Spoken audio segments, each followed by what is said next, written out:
এক জায়গার short hand আর এক জায়গা চলে না। আমার বাড়ি বাথরুমের ভিতরে প্যান যেটা আর কি লো প্যান, ওতে আমি ডেলি বসার সময় এক নজর পড়ে যায়, ঢুকেই লেখা ডিসি, পায়খানায় লেখা ডিসি। আমার বাড়ির ডিসি সাহেব আসে, এই যে কালকের আগের দিনে 2-3 দিন আগে আমার মাদ্রাসায় ডিসি সাহেব ফজরের নামাজ পড়ছে এসে, আমাদের গোপালগঞ্জের ডিসি। কোন মাদ্রাসায় বলে যায় না, প্রায় মাদ্রাসায় ফজরের নামাজ পড়ে যাই। আল্লাহর বান্দা, তাহাজ্জুদ না পড়লে আর অত দূর যাই ফজর পড়া যায় না। ডিসি সাহেব একটু দোয়া করবেন, আল্লাহ ওনাকে সুস্থতার সাথে হায়াত দান করুন এবং আহলে হক কওমি উলামায়ে কিরামকে মহব্বত করে। বিভিন্ন মাদ্রাসায় এভাবে গোপনে গোপনে যে খবর নেয়, তো চিন্তা করে গেছে আল্লাহ, কোন ডিসিরা তো বেড়াতে আসে, কোন ডিসি যদি আইছে আমার এই পায়খানার মধ্যে দেয় যে আমি পায়খানা করি ডিসির উপরে, আমার সে পায়খানার প্যানে ডিসি লেখা, তাই তো আমার ওয়াজ করায় ছেড়ে দিবেন ডিসিটা, স্থায়ী ভাবে বন্ধ করে দেবে যে হুজুর ওয়াজ করতে পারবে না, ও ডিসি বলে আগে। পরে আমি এই প্যান কিনছি যে গোপালগঞ্জে, ওরে যে বললেন তুই আমার পায়খানা ডিসি দিছিস কে? এ ডিসির মানে কি? ডিসি মানে হলো Dhaka ceramic, DT Dhaka, city ceramic, Dhaka ceramic. এ ডিসি ওই ডিসি না, এ ডিসির মানে হলো ডিস্ট্রিক্ট কমিশনার, ডিস্ট্রিক্ট কমিশনার। তাহলে একই ডিসি গোপালগঞ্জের ডিসি কোর্টের সামনে যদি লেখা থাকে তার নাম ডিস্ট্রিক্ট কমিশনার, আর প্যানের গায়ে যদি লেখা থাকে তার নাম ঢাকা সিরামিক। একই দুইটা হরফ, দুই জায়গা দুই তর্জমা, ঠিক না? এই মাদ্রাসার হেফজখানার দরজায় যদি হায়াকারে হা বিসর্গ আব্দুর রহমান লেখা থাকে, তার তর্জমা কি? হাফেজ আব্দুর রহমান, ঠিক না? থানায় যে দেখি এক রুমির সামনে লেখা হায়াকারে হা বিসর্গ আব্দুর রহমান, সে জায়গাও কি হাফেজ আব্দুর রহমান? ওই জায়গায় হাবিলদার আব্দুর রহমান।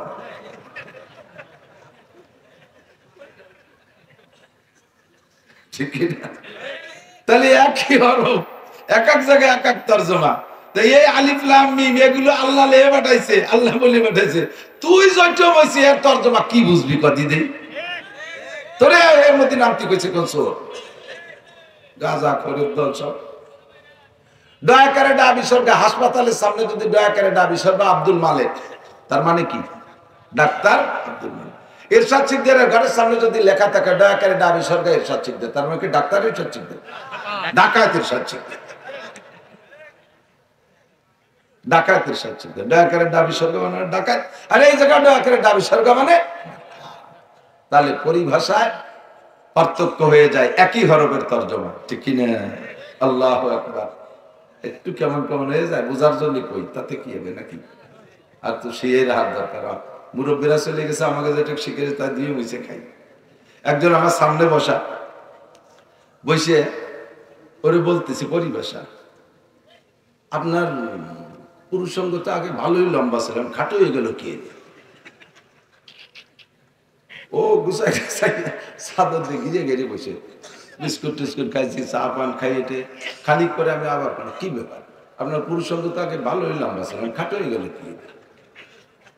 ও তো লজ্জাতে মাথা নিচে এসেছে, বলছে লুঙ্গি ছিড়ানি কি করলো, আবার ভালো ঘিরে ঘিরে বসে 2-3 বার বলার পর, ভাই তুমি কি কও, কোন পাশতে দেওয়া, তুমি কি কত বড় বছর করছে, কাপড় দিয়ে ডাক বড় দেও।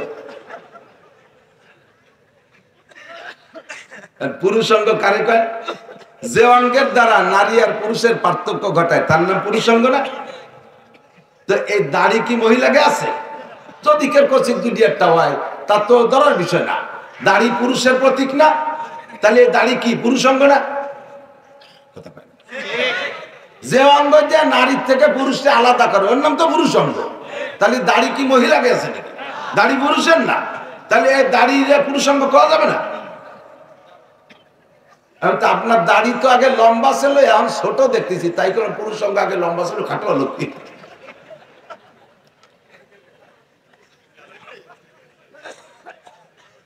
তো একই শব্দ জায়গা বিশেষ তার তর্জমা পাল্টে যায়। জীবনে পৃথিবীতে কেউ দাড়িতে পুরুষাঙ্গ কবে এ কলি মানি নেবে? এ বললি থামড়ায় দাঁত ফেলা দেবে, বেটা ক্ষতি দিছে পাও না, ক্ষতি চলিয়েছে লাগাই। তো আল্লাহ পাক রব্বুল আলামিন সূরাগুলোর শুরুতে এক এক জায়গায় এক এক হরফ লেখছে, ইয়াসিন, তাহা, আইন সিন কাফ, হামিম লেখছে না? এই সূরার শুরুতে আছে নুন, একটা হরফ মাত্র। ফাঁকে একটু বলে নেই, যারা আমাদের ভিতরে বিশেষ করে সাদ সাহেব এবং সাদ সাহেবের অনুসারীরা, তারা বলে কুরআন শরীফের তরজমা না বুঝে পড়লে কোনো নেকি হয় না। তাহলে আপনি বলেন নবী পাক বলেছে একটা হরফে 10 নেকি, আর সেই হরফগুলাই শুরুতে হরফে মুকাত্তাত কাটা, নুন একটা হরফ, এ পড়লে নেকি হবে কিনা? আপনাদের কি মত, হবে কিনা? তাহলে বলেন তরজমা না বুঝে বললে যদি নেকি না হয়, আপনি বলেন নুনের কি তরজমা পারবে কইতে? একটা হরফের কোনো তরজমা নাই এই জায়গা। আল্লাহ পাক রব্বুল আলামিন এই একটা হরফ কেন বলছে? কিয়ামতের মাঠে এক কুরআন শরীফ তিলাওয়াতের একটা মাঠ হবে, পার্কের মধ্যে আমাদের সবাই নিয়ে আল্লাহ বসবে, হুজুর আলাইহিস সালাম তিলাওয়াত করে শোনাবে, আর দাউদ আলাইহিস সালাম। ওই দিন জিজ্ঞেস করবো আল্লাহ এই হরফ কয়টার নাম তরজমা কও আগে। ওই দিন সামনের পর বাইয়ে ধরে বসবো আল্লাহরে, আল্লাহ এই হরফের তরজমা কও। সেই দিন শুনে নেবো, তার আগে বলার কায়দা নেই।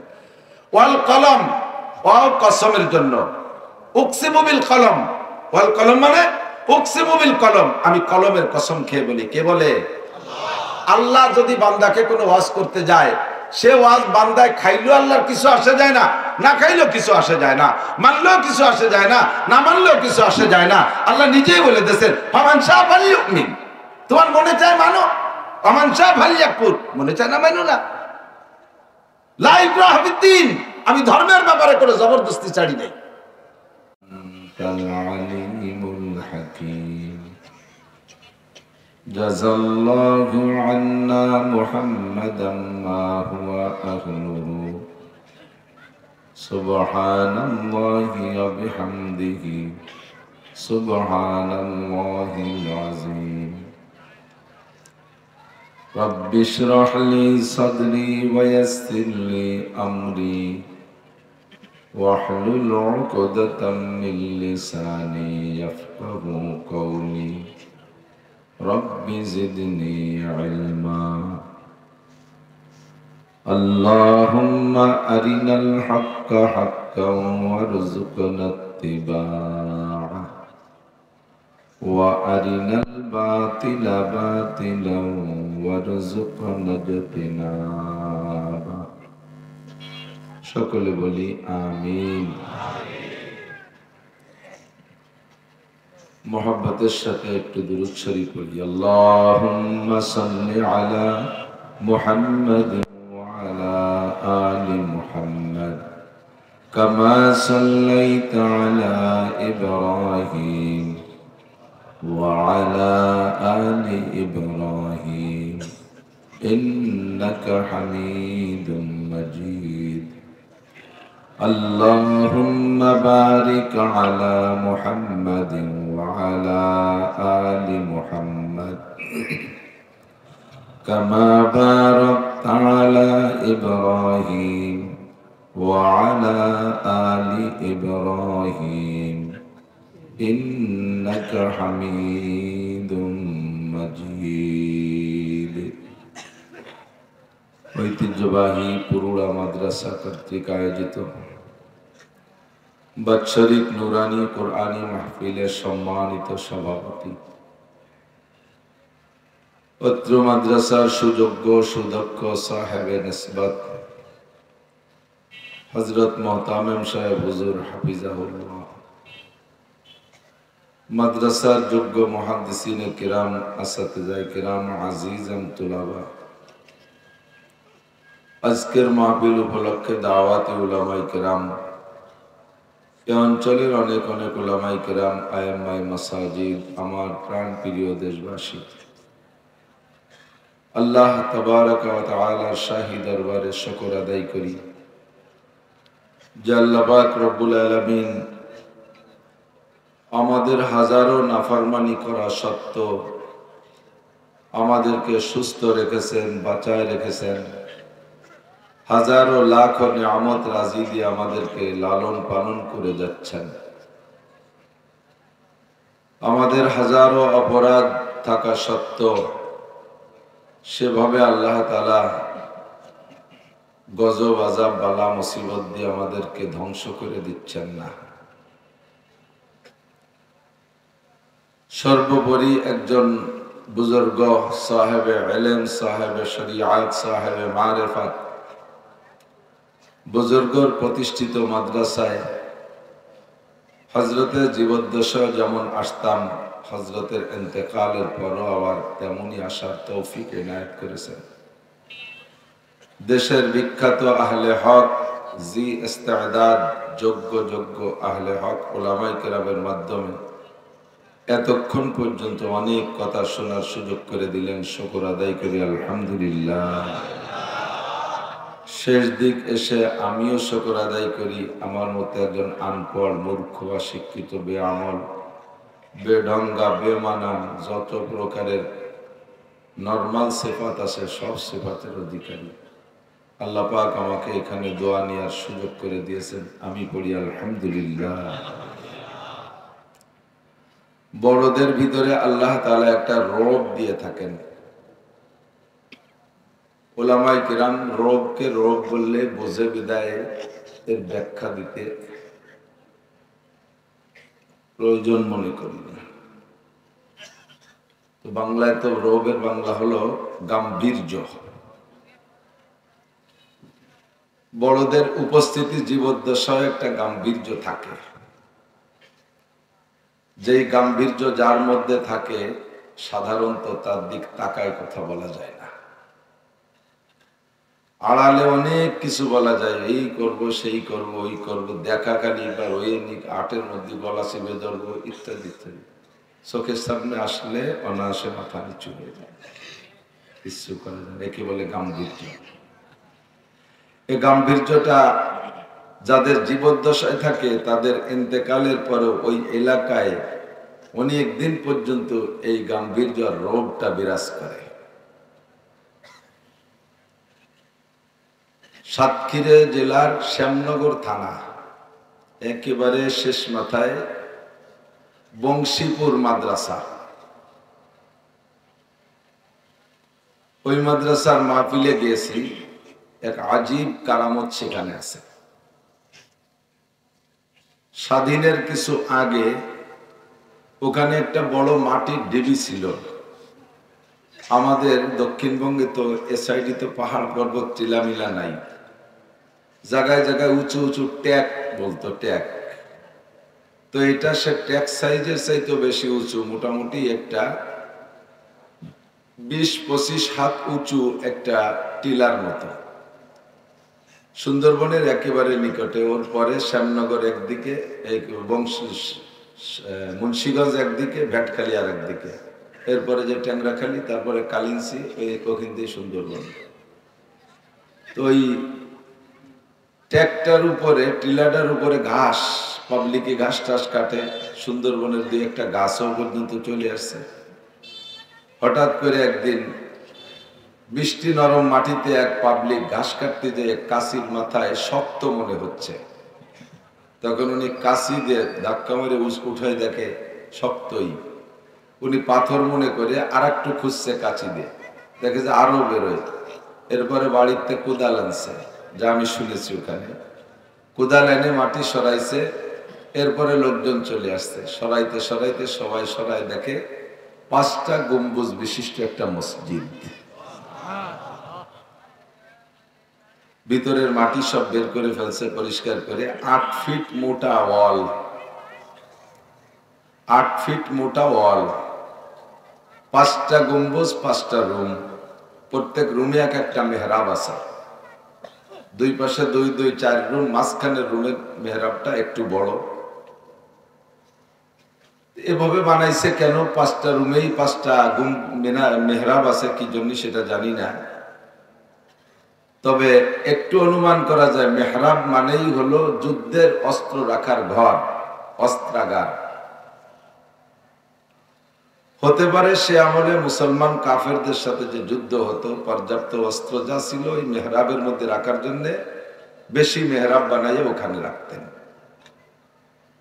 ভিতরে মাইক ছাড়া তেলাওয়াত করলেই মনে হয় যেন আমাদের ওখানে ওই মাদ্রাসার হাফেজ সাহেব হুজুর হযরত মাওলানা হাফেজ আব্দুল মালেক সাহেব, আব্দুল হক সাহেব, আমাদের গোপালগঞ্জ বাড়ি, বুড়ো মানুষ। আমি যখন দেখেছি তখন 70 হবে বয়স, যখন আর বড় হবে। মাইক ছাড়া ফজরের নামাজে তেলাওয়াত করতেন, মনে হতো যেন জিবরাইল এইমাত্র কোরআন শরীফ নাজিল করতেছে, এমন একটা অবস্থা লাগতো ওখানে। ফজরের নামে দূরে মাহফিল হলেও বংশীপুর মাদ্রাসায় এসে থাকতাম শুধু ফজরের নামাজের তেলাওয়াত শোনার জন্য। এরপরে মাটি আরো সরাইয়া দেখে পূর্ব পাশে 2টা কবর, একটা কবর 14 হাত লম্বা, আর একটা কবর 8 হাত লম্বা। ছোট্ট ছোট্ট ইট দিয়ে, আগের পুরাতন বিল্ডিং দেখছে না, মোগল আমলের বিল্ডিং দিয়ে একটা কোথাও দেখে থাকলে, ছোট ইট 3-4 ইঞ্চি লম্বা লম্বা ছোট ছোট ইট দিয়ে গাঁথা কবর 2টা। এই মাঠে পাশে একটা মাদ্রাসা করছে, দাওরায়ে হাদিস মাদ্রাসা। মাদ্রাসার এই পাশ মাঠে, মসজিদের পাশ দিয়ে বড় মাঠ করে ওখানে মাহফিল করতেন। গাজী সাহেব হুজুর গেছেন পটিয়ার থেকে, নানুপুরি হুজুর গেছেন, তারপরে তৎকালীন বুজুর্গ বড়রা যেই গেছেন ওয়াজ করতে, বাহিরে কত বয়ান করে, ও জায়গা যে খুতবা পড়ার পরে ওয়াজ খুঁজে পায় না। আমাদের সুফার হুজুর রহমাতুল্লাহ আলাইহি, আমাদের এ বঙ্গের তো প্রধান বক্তা ছিলেন হুজুর, ওলামায়ে কেরাম মুরব্বীরা যারা ছিলেন, খলিলুর রহমান হুজুরও যাই আওয়াজ করতে পারতেছে না। পরে 2 দিন মাহফিল, প্রথম দিন হুজুর, দ্বিতীয় দিনে হুজুর আছেন। হুজুর প্রথম দিন যখন খুতবার পরে আর ওয়াজ খুঁজে পায় না, তখন হুজুর বললেন, যদি তোমাদের এখানে মাহফিল করতে হয় তাহলে প্যান্ডেল ভাঙতে হবে, আলাদা মাঠে প্যান্ডেল করতে হবে, নইলে ওয়াজ হবে না। এই বড় 2 কবরে কারা যে শুয়ে আছে আল্লাহ জানে। তাদের জীবদ্দশার একটা রোগ ছিল, মরার পরও সেই রোগটা বিরাজ করতেছে, যার কারণে যে বক্তাই আসে ওয়াজ হারাই ফেলে, কিছু মনে থাকে না, কইতেই পারে না। আমি অবশ্য গিয়েছি ওই মাঠ পরিবর্তনের পরে, 4-5 বছর পর পর মাহফিল করছি, আলহামদুলিল্লাহ। আমি সেখান থেকে অভিজ্ঞতা অর্জন করেছি যে মানুষের জীবদ্দশায় যে রোগ থাকে, মরার পরেও এলাকায় অনেকদিন পর্যন্ত সে রোগ আর গাম্ভীর্যটা বিরাজ করে। নবী আলাইহিস সালাতু ওয়াস সালামের সামনে যে কথা বলা, চোখ রাঙ্গাইয়া কথা বলা বড় কঠিন ছিল। হুজুরের চেহারার দিকে তাকাইতে পারতো না, এমন একটা রোগ ছিল। হুজুর বলেন, আমার রোগ মাসিরাতু শাহরিন, চতুর্দিকে 1 মাস পায়ে হেঁটে চলতে যে পথ, আমি যেখানে থাকি সেখান থেকে চতুর্দিকে 1 মাস পায়ে হাঁটা পথ পর্যন্ত আমার রোগ আর গাম্ভীর্যটা বিরাজ করে। মদিনায় যে দেখবেন এখনো সেই রোগটা আছে। মদিনায় কোনো জোরে আওয়াজ নেই, কোনো শব্দ করে কথা নেই, সব ফিসফিস। মক্কায় হই হুল্লা আছে, মক্কায় চিল্লা পাল্লা আছে, মদিনা নীরব। নবী আলাইহিস সালাতু ওয়াস সালামের রবে মদিনা ঠান্ডা হয়ে গেছে। তো আমারও বিশ্বাস, আমি এমনি তো বয়ান যা করি সকলেই জানেন, হযরত মাওলানা জহুরুল হক সাহেব রহিমাহুল্লাহ আমার চাচাজানের সাথী, হযরত মাওলানা আব্দুল ওয়াহাব চন্দ্র দিগলে মোহতামিম সাহেব ওনাদের সাথী। চাচাজান একটু সিনিয়র ছিলেন, হুজুর নিজেই বলছেন, উনি তো জেনারেল পড়ে তারপরে মাদ্রাসায় গেছেন, এই দিক দিয়ে একটু জুনিয়র ছিলেন, বয়সের সমসাময়িক হবে। তো আমার চাচাজানের মধ্যেও রোগ দেখছি, হযরতের মধ্যে আমি রোগ দেখছি। উনি যে মাহফিলে উপস্থিত থাকতেন, আমি কথা হারাই যেতাম।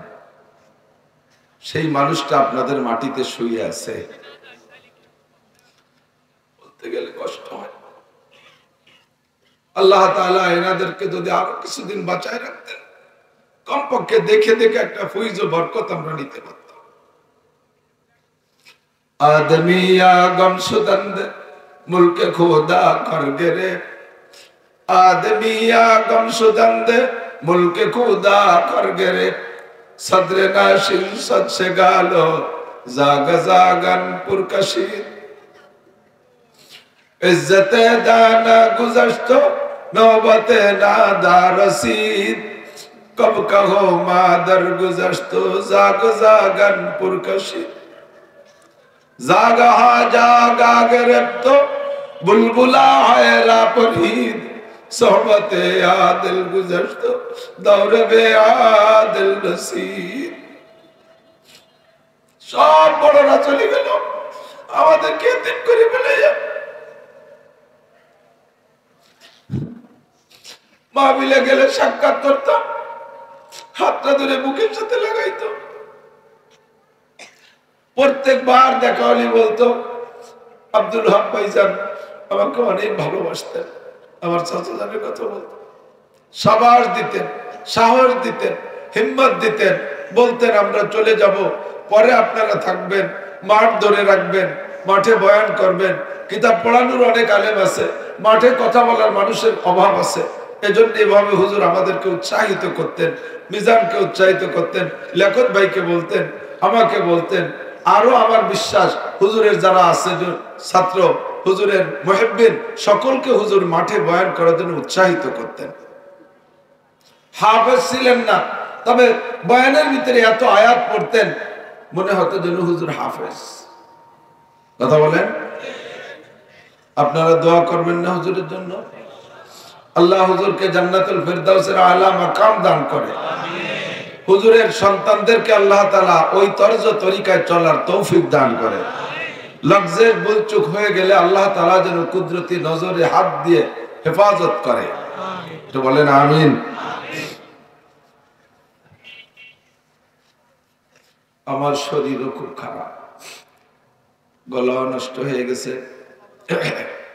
গলা খুব ব্যথা জ্বর গায়ে আপনাদের কার কতটুকু শীত লাগতেছে জানি আমার খুব শীত হচ্ছে তার ভিতরেও এক তো দাওয়াত রেখেছি 2 নম্বরে মনে শখ যে হযরতের ইন্তেকালের পরে জীবদ্দশা আসছি তো মরার পরে একবার আসবো না কেন তো পিছনে যা হবার হয়ে গেছে এখন নিজামউদ্দিন ভাইজান আবারও মোহতামে হয়েছেন এবং আমাদের গোপালগঞ্জের আত্মীয় হয়েছে আমার অত্যন্ত মহব্বতের বন্ধুবার হযরত মাওলানা ফখরুল ইসলাম আমাদের গোপালগঞ্জের ভালো মাপের একজন আলেম এবং খুব সম্মানী আমাদের গোপালগঞ্জের উলামায়ে কিরামদের সম্মানের সিরিয়ালে 1 2 3 এর ভিতরে মাওলানা ফখরুল ইসলাম সাহেব নিজামউদ্দিন ভাইজানের বড় ছেলের শ্বশুর ভাইও আসছে আমাদের গোপালগঞ্জ উলামা পরিষদের খুব বড় দায়িত্ব পালন করে এবং বড় মাপের ব্যবসায়ী গোপালগঞ্জের রড সিমেন্টের দোকানের গোপালগঞ্জ জেলা নয় আশপাশেও ছোট বড় কোনো একটা মাদ্রাসা নাই যে মাদ্রাসা আলা মাওলানা ফখরুল সাহেবের দোকানের কাছে দিনা নাই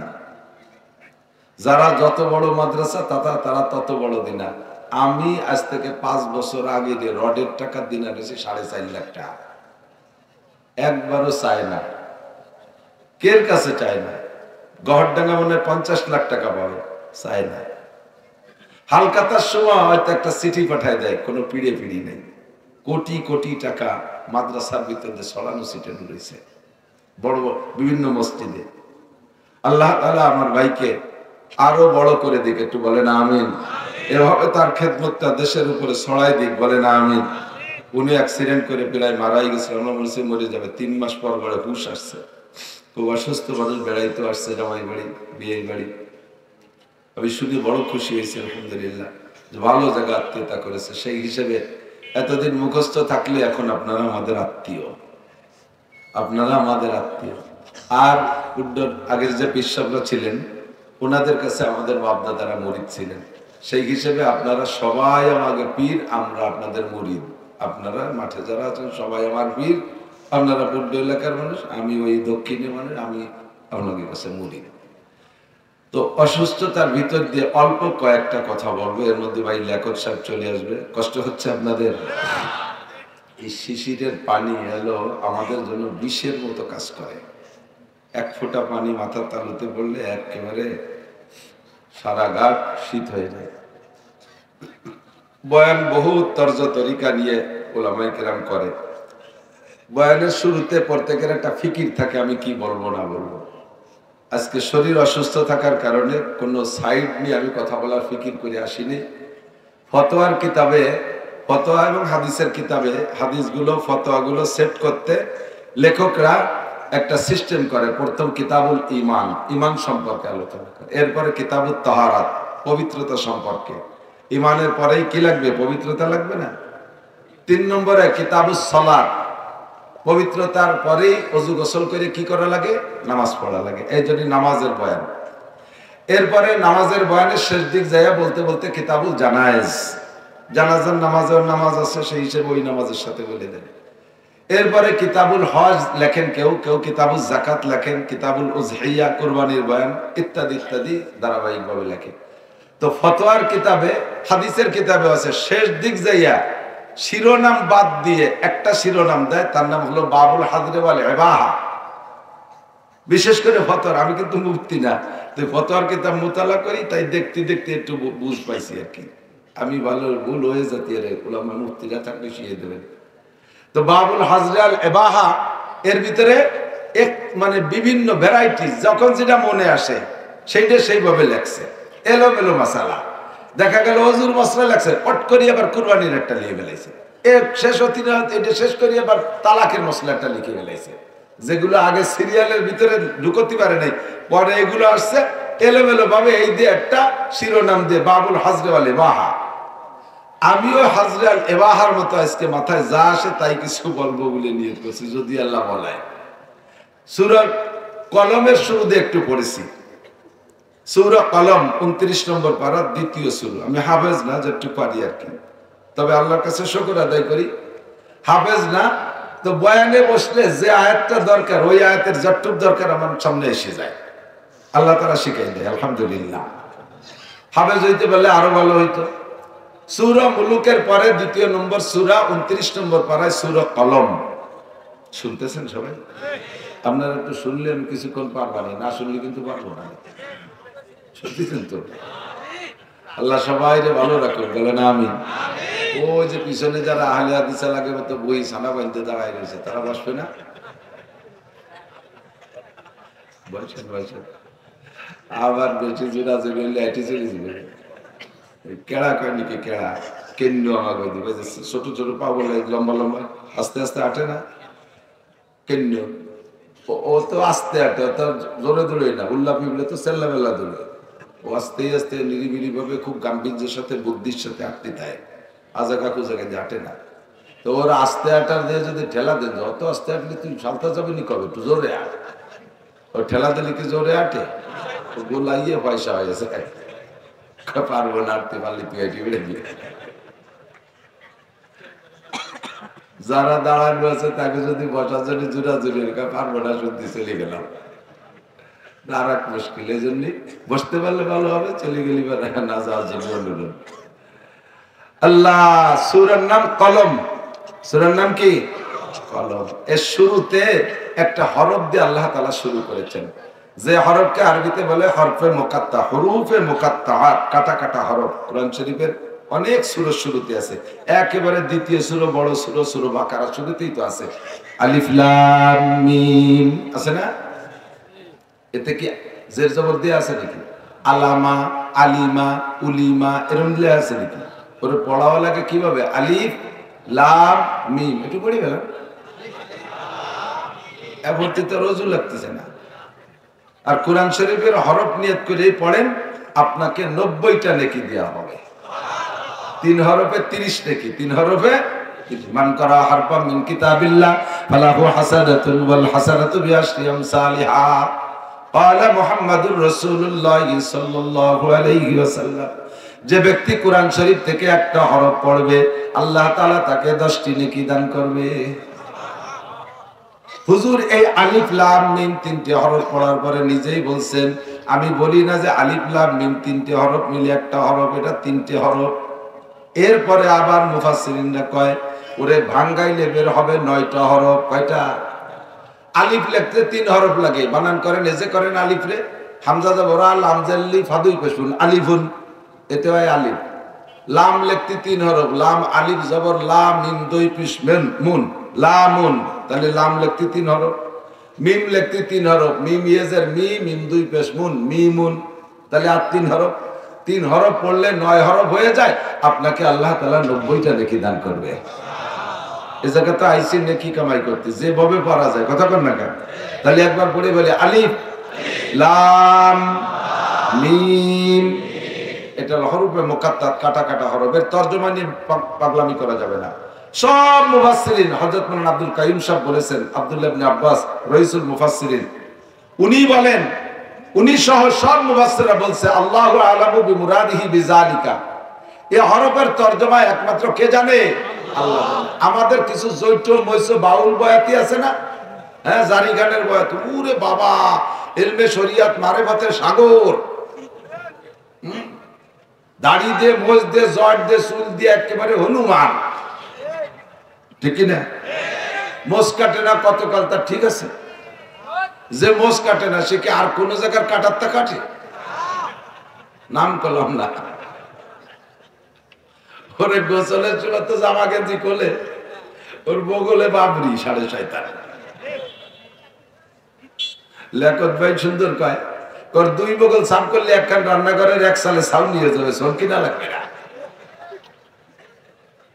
এরাই আলিফ লাম মিমের তরজমা কয়। সারা দুনিয়ার শ্রেষ্ঠ মুফাসসির নিষেধ করলে ওর মধ্যে নামিস দিয়ে পারবি না উঠে আসতে, ও আরি গভীর। আর উন্ডা তার তরজমা কয় আলিফে আল্লাহ, লামে জিবরাইল, মিমে মুহাম্মদ। এত সুন্দর ভাবে বলবে যে আপনি বিশ্বাস করতে বাধ্য। আলিফে আল্লাহ তার মানে এই কুরআন আসছে আল্লাহ থেকে, লামে জিবরাইল মানে জিবরাইলের মাধ্যমে আসে, মিমে মুহাম্মদ মানে মুহাম্মদ সাল্লাল্লাহু আলাইহি ওয়াসাল্লামের কাছে আসে। কথাটা মিলে গেছে না? খুব সুন্দর। তাহলে তুমি এই হরফগুলোরে এভাবে সেট করলে কিভাবে তো বুঝলাম না। আলিফে আল্লাহ ঠিক আছে, আল্লাহর প্রথম হরফ আলিফ, এতে আল্লাহ কও, আলিফে আল্লাহ ঠিক আছে। মিমে মুহাম্মদ, মুহাম্মদ লিখতে প্রথম হরফ মিম, সেই হিসেবে মিমে মুহাম্মদ। তো জিবরাইল লিখতে দি প্রথম অক্ষর জিম, তার লামটারে আগে লেখা, তাহলে আলিফ জিম মিম একও না কেন? তাহলে বোঝা যায় এই জায়গা তোমার মাতুব্বারি চলে না, এ জায়গা ওই তরজমা করতে যাবা না। এরকম ইংরেজিতে শর্ট হ্যান্ড, বাংলায় লিখি আমরা, কতক্ষণ বাংলায় লিখি, মওকারে ম বিসর্গ মুহাম্মদ, ঠিক না? তারপরে এমডি মুহাম্মদ লেখে না, দয়াকারে ডা বিসর্গ ডাক্তার, ঠিক না? হয়াকারে হা বিসর্গ হাফেজ, হাফেজ। এখন এই শর্ট হ্যান্ড যে লেখে আর যে পরিবেশ সেই জায়গা যাইয়ে সেই তরজমা হয়। এক জায়গার শর্ট হ্যান্ড আর এক জায়গা চলে না। আমার বাড়ি বাথরুমের ভিতরে প্যান, যেটা আর কি লো প্যান, ওতে আমি ডেলি বসার সময় এক নজর পড়ে যায়, ঢুকেই লেখা ডিসি, পায়খানায় লেখা ডিসি। আমার বাড়ির ডিসি সাহেবও আসে, এই যে কালকের আগের দিনে 2-3 দিন আগে আমার মাদ্রাসায় ডিসি সাহেব ফজরের নামাজ পড়ছে এসে, আমাদের গোপালগঞ্জের ডিসি। কোন মাদ্রাসায় বলে যায় না, প্রায় মাদ্রাসায় ফজরের নামাজ পড়ে যাই আল্লাহর বান্দা, তাহাজ্জুদ না পড়লে আর অত দূর যাইয়ে ফজর পড়া যায় না। ডিসি সাহেব একটু দোয়া করবেন, আল্লাহ ওনাকে সুস্থতার সাথে হায়াত দান করুন এবং আহলে হক কওমে উলামায়ে কিরামকে মহব্বত করে। বিভিন্ন মাদ্রাসায় এইভাবে গোপনে গোপনে যে খবর নেয়, তো চিন্তা করে গেছে আল্লাহ, কোন ডিসিরা তো বেড়াতে আসে, কোন ডিসি যদি আইছে আমার এই পায়খানার মধ্যে দেয় যে আমি পায়খানা করি ডিসির উপরে, আমার সে পায়খানার প্যানে ডিসি লেখা, তাই তো আমার ওয়াজ করায় ছেড়ে দিবেন, ডিসিটা স্থায়ী ভাবে বন্ধ করে দেবে, যে হুজুর ওয়াজ করতে পারবে না, ও ডিসি বলে আগে। পরে আমি এই প্যান কিনছি যে গোপালগঞ্জে, ওরে যে করলেন তুই আমার পায়খানা ডিসি দিছিস কে? এ ডিসির মানে কি? ডিসি মানে হলো Dhaka ceramic, DT Dhaka, city ceramic, Dhaka ceramic. এ ডিসি ওই ডিসি না, এ ডিসির মানে হলো ডিস্ট্রিক্ট কমিশনার, ডিস্ট্রিক্ট কমিশনার। তাহলে একই ডিসি গোপালগঞ্জের ডিসি কোর্টের সামনে যদি লেখা থাকে তার নাম ডিস্ট্রিক্ট কমিশনার, আর প্যানের গায়ে যদি লেখা থাকে তার নাম ঢাকা সিরামিক। একই দুইটা হরফ, দুই জায়গা দুই তর্জমা, ঠিক না? এই মাদ্রাসার হেফজখানার দরজায় যদি হয়াকারে হা বিসর্গ আব্দুর রহমান লেখা থাকে, তার তর্জমা কি? হাফেজ আব্দুর রহমান, ঠিক না? থানায় যেয়ে দেখি এক রুমির সামনে লেখা হয়াকারে হা বিসর্গ আব্দুর রহমান, সে জায়গাও কি হাফেজ আব্দুর রহমান? ওই জায়গায় হাবিলদার আব্দুর রহমান।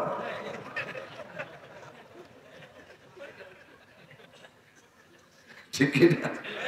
তাহলে একই হরফ এক এক জায়গায় এক এক তর্জমা। তো এই আলিফ লাম মিম এগুলো আল্লাহ লেহে পাঠাইছে, আল্লাহ বলে পাঠাইছে। তুই যত বলছিস এর তর্জমা কি বুঝবি? কদি দেই তোরে এর মধ্যে নামতি কইছে কোন সুর? গাঁজা খোরের দল সব। দয়াকারে ডাবি সরকার হাসপাতালের সামনে যদি দয়াকারে ডাবি সরকার আব্দুল মালিক, তার মানে কি? ডাক্তার আব্দুল মালিক। এরশাদ সিকদারের ঘরের সামনে যদি লেখা থাকে দয়াকারে ডাবি সরকার এরশাদ সিকদার, তার মানে কি ডাক্তার এরশাদ সিকদার? ডাকাত এরশাদ সিকদার, ডাকাত এরশাদ সিকদার। দয়াকারে ডাবি সরকার মানে ডাকাত, আর এই জায়গায় দয়াকারে ডাবি সরকার মানে। তাহলে পরিভাষায় পার্থক্য হয়ে যায়, একই হরফের তর্জমা, ঠিক কিনা? আল্লাহু আকবার। একটু কেমন কেমন হয়ে যায়, বোঝার জন্য কই, তাতে কি হবে নাকি? আর তো শিয়ের হাত দরকার। মুরব্বীরা চলে গেছে, আমাকে যেটা শিখেছে তা দিয়ে বসে খাই। একজন আমার সামনে বসা, বসে ওরে বলতেছি পরিভাষা, আপনার পুরুষ সঙ্গ তো আগে ভালোই লম্বা ছিলাম, খাটো হয়ে গেল কি? ও গুছাই চাদর দিয়ে ঘিরে ঘিরে বসে বিস্কুট টিস্কুট খাইছি, চা পান খাইয়েটে খানিক করে আমি আবার কি ব্যাপার, আপনার পুরুষ সঙ্গ তো আগে ভালোই লম্বা ছিলাম, খাটো হয়ে গেল কি? ও তো লজ্জাতে মাথা নিচে এসেছে, বলছে লুঙ্গি ছিড়ানি কি করলো, আবার ভালো রে ঘিরে ঘিরে বসে। 2-3 বার বলার পর ভাই তুমি কি কও, কোন পাশতে দেওয়া তুমি কি কত বড় গোসল করছে, কাপড় দিয়ে ডাক বড় দেও। পুরুষ অঙ্গ কারে কয়? যে অঙ্গের দ্বারা নারী আর পুরুষের পার্থক্য ঘটায় তার নাম পুরুষ অঙ্গ না? তো এই দাড়ি কি মহিলাকে আছে? যদি কেউ কচিক দুটি একটা হয় তা তো ধরার বিষয় না। দাড়ি পুরুষের প্রতীক না, তাহলে দাড়ি কি পুরুষ অঙ্গ না? যে অঙ্গ যে নারীর থেকে পুরুষকে আলাদা করে ওর নাম তো পুরুষ অঙ্গ। তাহলে দাড়ি কি মহিলাকে আছে নাকি? দাড়ি পুরুষের না, তাহলে এই দাড়ি পুরুষ অঙ্গ করা যাবে না।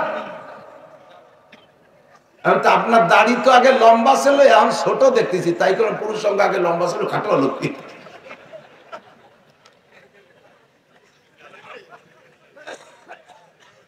তো একই শব্দ জায়গা বিশেষ তার তর্জমা পাল্টে যায়। জীবনে পৃথিবীতে কেউ দাড়িতে পুরুষ অঙ্গ কবে এ কলি মানিয়ে নেবে? এ বললি থামড়ায় দাঁত ফেলাই দেবে, বেটা ক্ষতি দিশে পাও না, ক্ষতি চলিয়েছে লাগাই। তো আল্লাহ পাক রব্বুল আলামিন সূরাগুলোর শুরুতে এক এক জায়গায় এক এক হরফ লেখছে, ইয়াসিন, তাহা, আইন, সিন, কাফ, হামিম লেখছে না? এই সূরার শুরুতে আছে নুন, একটা হরফ মাত্র। ফাঁকে একটু বলে নেই, যারা আমাদের ভিতরে বিশেষ করে সাদ সাহেব এবং সাদ সাহেবের অনুসারীরা, তারা বলে কুরআন শরীফের তর্জমা না বুঝে পড়লে কোনো নেকি হয় না।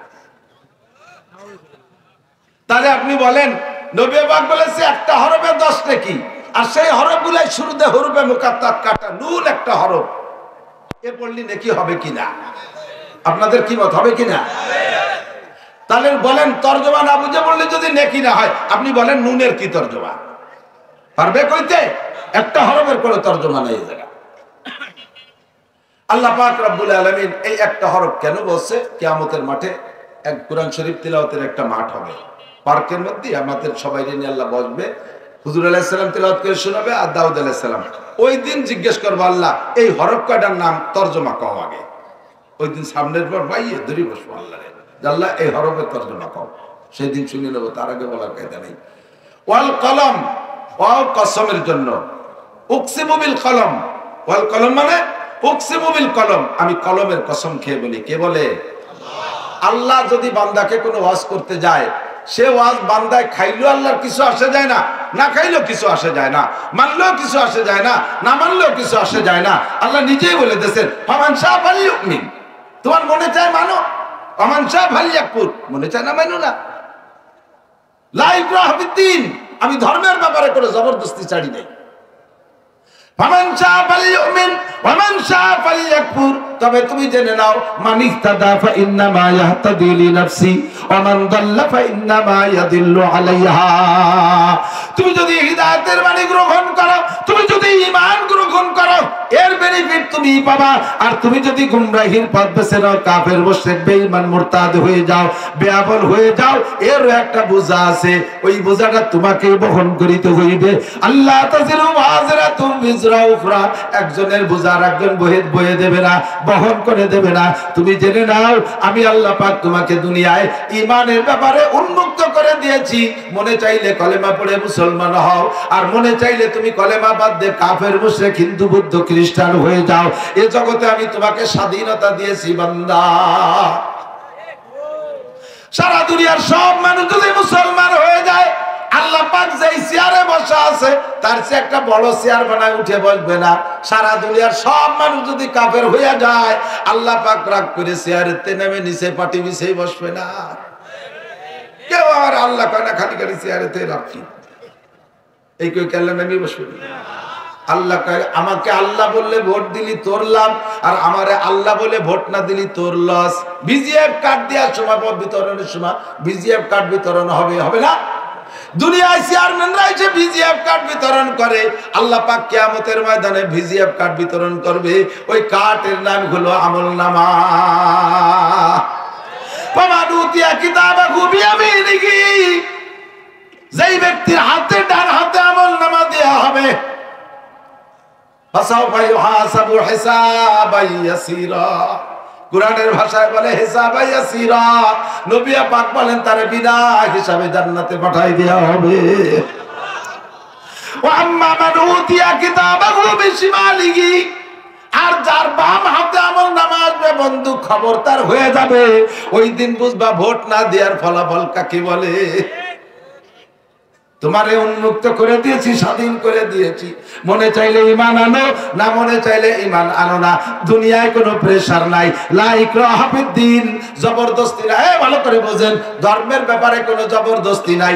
কোনো হিন্দুরে পিঠে মুসলমান বানানো জায়েজ নাই, কোনো খ্রিস্টানরে পিঠে মুসলমান বানানো জায়েজ নাই, কোনো হিন্দুরে চাপের মুখে কলেমা পড়ানো জায়েজ নাই।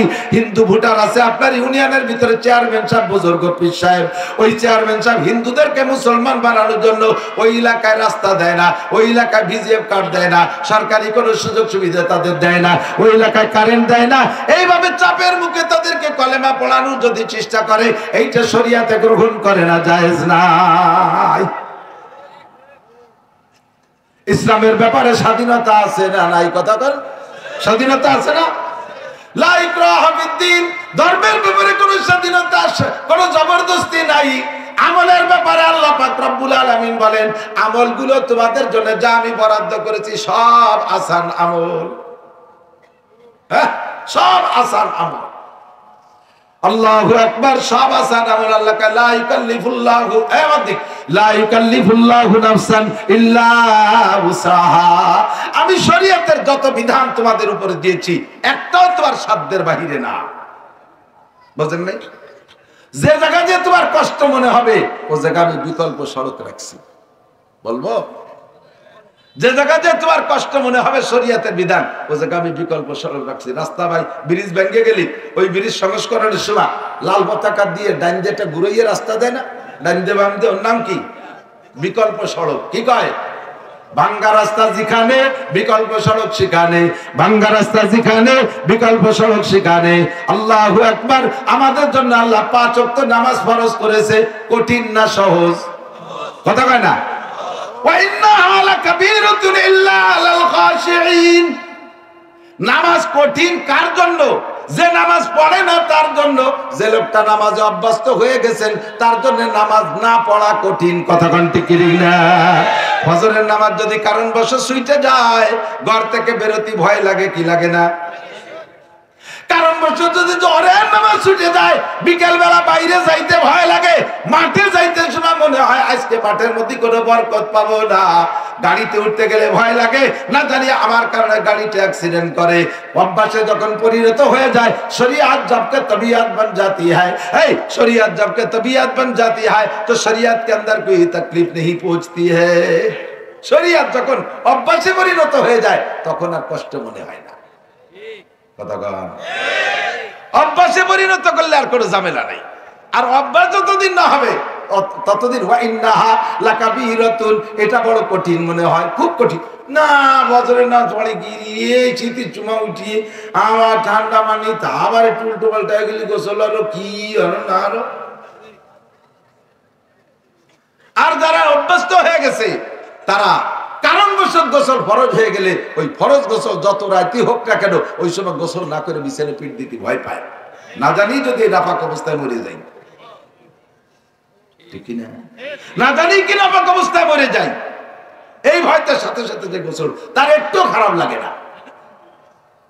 শরীয়তকে তবিয়তে পরিণত করেন, টুপি মাথায় দিয়ে অভ্যাস করেন, আর টুপি মাথায় দিতে কষ্ট হবে না।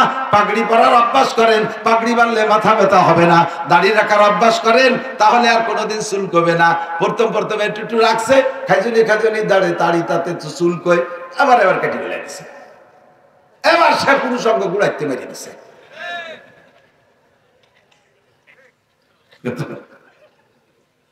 আমার এক দাদা গুরু রসিক তো উনি আইছেন, ওইরকম দাড়ি ছোট।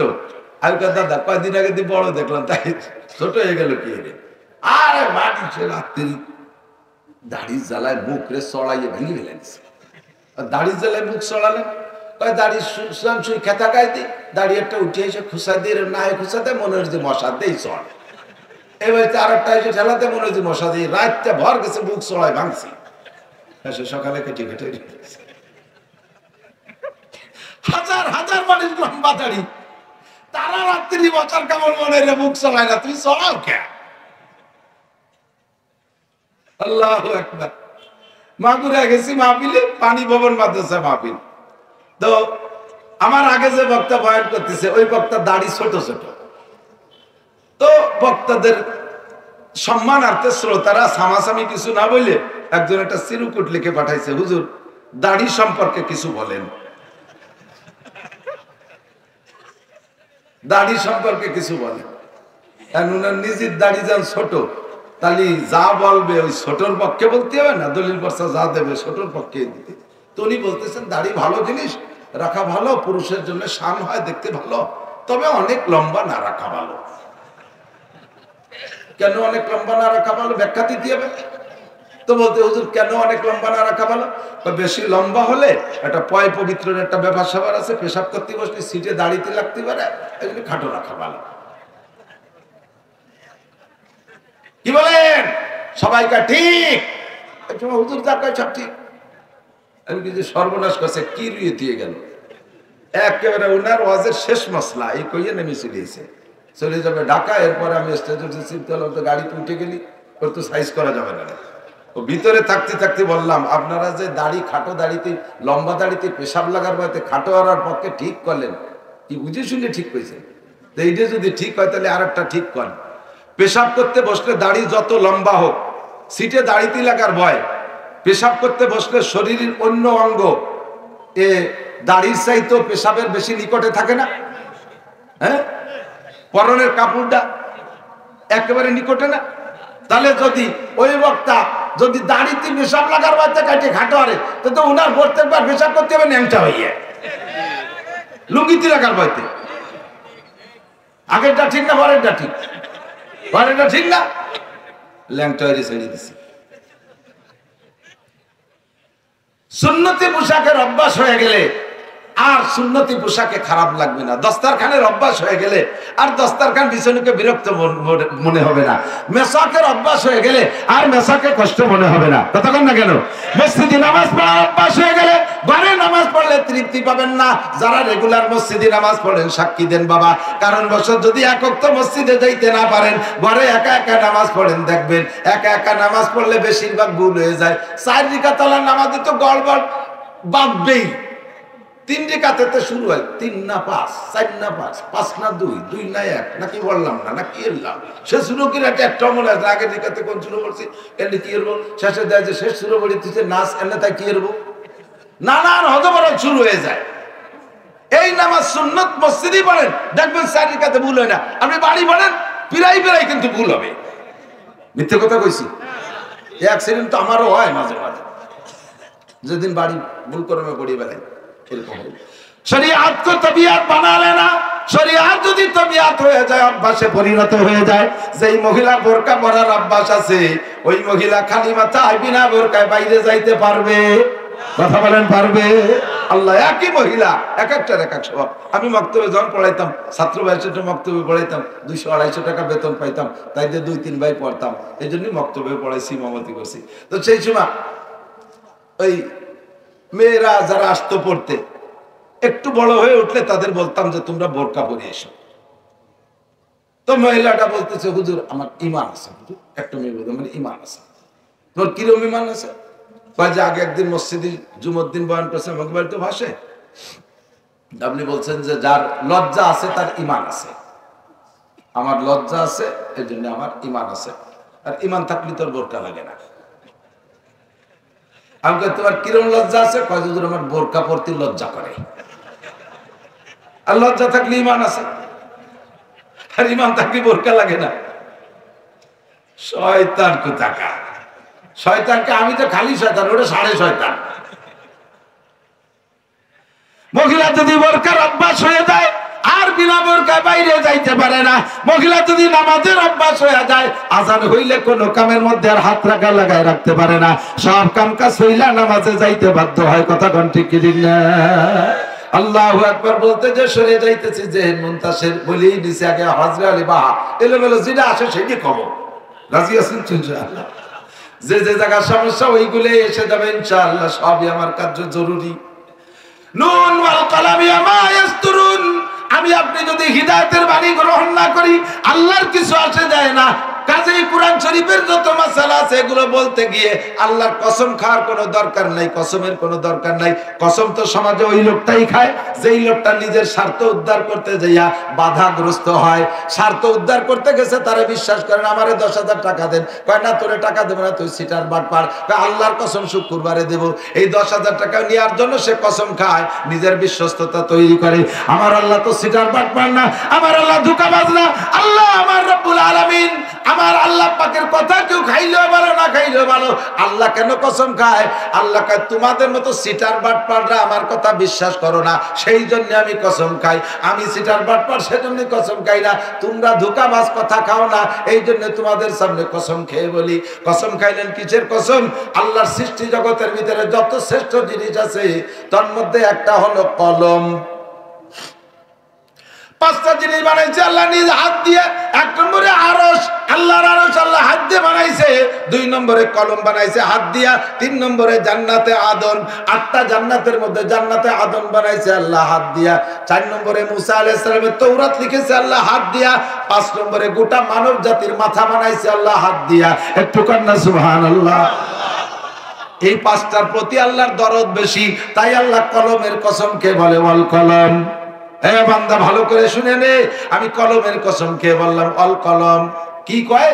এই কসমের পরে বলে নুন ওয়াল কালামি মা ইয়াসতুরুন।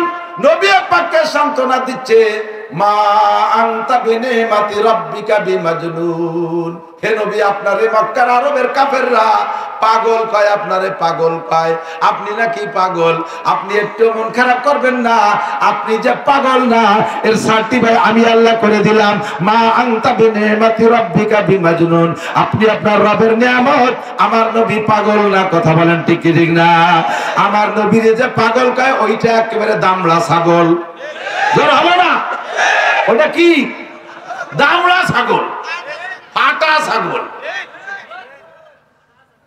ফাটা ফাটা ফাটার গায়ে দেখছেন না তিব্বতা তোরের গিরাম। অবদার পর দাঁড়ায় থাকবে, এই পাশে 2 কিলোমিটার দূরিতে টের পাওয়া যে জান্টেল দাঁড়ায় রয়েছে, যার নাম হলো বোমরা ফাটা।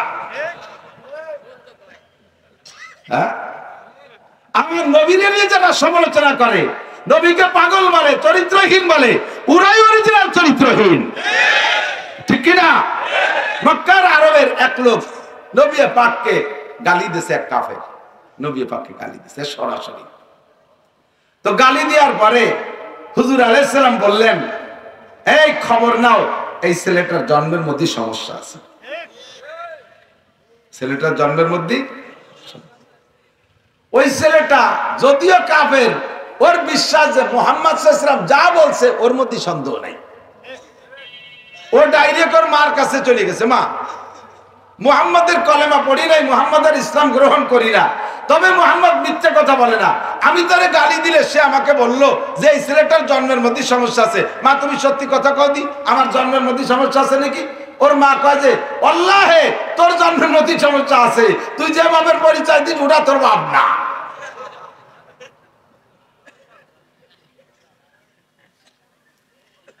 সাবধান থাকবা যুবক, দলের বলে ক্ষমতার বলে আরে বন্ধু কোন বলে তুমি যাই কিছু করো না কেন উলামায়ে কেরামরা গালি দিও না, এটা এরা ওয়ারাসাতুল আম্বিয়া। যা করো মারামারি দাঙ্গা হাঙ্গামা করো, নিজেরা করো, মৌলবীকে গায়ে হাত দিও না। দিনের বেলা একটা থাপ্পড় দিবা, প্রতিশোধ তখন নিতে পারবো না। গভীর রাত্রে আমার মামলার একটা কোর্ট আছে, শেষ রাত্রে উইঠা 2 রাকাত তাহাজ্জুদ পড়ে মালিকের কাছে তোর নামে মামলা দেব। কালকে সকাল 9টা হইতে হইতে তুই ট্রাকের তলে ডলে যাবি। একে চশমে জাদান গাফেলা যা শাহনাবাসী, একে চশমে জাদান গাফেলা যা শাহনাবাসী, শায়াদ কেনে গা কোনা দাগা হানাবাসী। আমরা দিনরাত ভরে শাহ পর্যন্ত 5টা নম্বরে আল্লাহকে নক করেছি। 24434 আল্লাহর মোবাইল নাম্বার কত? 24434। 2 ফজরের 2 রাকাতে একটা নক করেছি, 4 জোহরের 4 রাকাতে আরেকটা নক করেছি, দ্বিতীয় ভোর আসরে আরেকবার নক করেছি, 3 মাগরিবের 3 রাকাতে নক করেছি, লাস্টে ইশায় 4 রাকাতে নক করে শুয়ে রইছি। আল্লাহ রিসিভ করে নাই। শেষ রাত্রে আল্লাহ নিজে ব্যাক কল করছে, কয় আলা মুস্তাগফিরিন ফারজুকা, আলা মুস্তাগফিরিন ফাগফিরা, আলা মুস্তারজিকিন ফারজুকা, আলা মুস্তাগফিরিন ফাওয়াফিয়া, আলা কাজা আলা কাজা। কে আছিস গুনাহগার চলে আয়, আমি তোর কল ব্যাক করছি, আয় উঠে আয় তোরে ক্ষমা করব। কে আছিস অভাবী চলে আয়, আমি তোর অভাব দূর করব। কে আছিস রুগ্ন চলে আয়, আমি তোরে শিফা দিয়ে দেব। কে আছিস কোন বিপদে, আরে কারে কোন জায়গা কারা থাপড়াই চাইছে আমার কাছে মামলা দে, আমি ফজর হইতে হইতে বিচার করে ফেলাই। ছোট্ট মাদ্রাসার তালবি আলিম থাপ্পড় একটা দিয়েছে বন্ধু, সেই সময় প্রতিশোধ নিতে পারে নাই। ও শেষ রাত্রে হেফজ কানার ছেলে, কেরাত কানার ছেলে, ও শেষ রাত্রে উঠা 2 রাকাত নামাজ পড়ে আগে তোমার নামে মামলা দিয়ে দিয়েছে। রব্বুল আলামিন মাদ্রাসায় যদি পড়তে হয় তাহলে সম্মানের সাথে পড়বো। তোমার দিন শিখতে এসে এভাবে আইসো পাইছো আড়াইটে বাড়াইটে রাতে সর থাপ্পড় খাবো, সহ্য হয় না। আল্লাহ কায় মন খারাপ করিস না, কোরআন শরীফ পড়তেই থাক।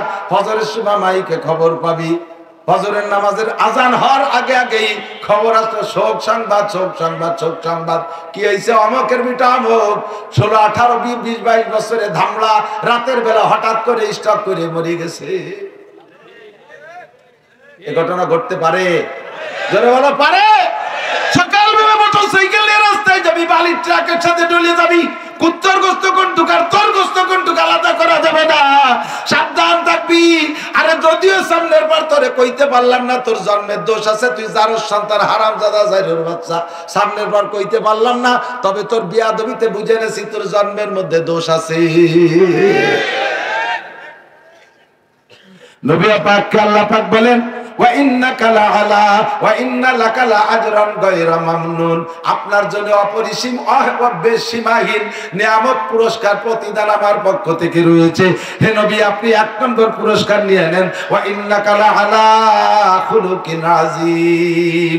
যে যা বলে বলুক কিচ্ছু আসে যায় না, আপনি সর্বোত্তম চরিত্রের অধিকারী।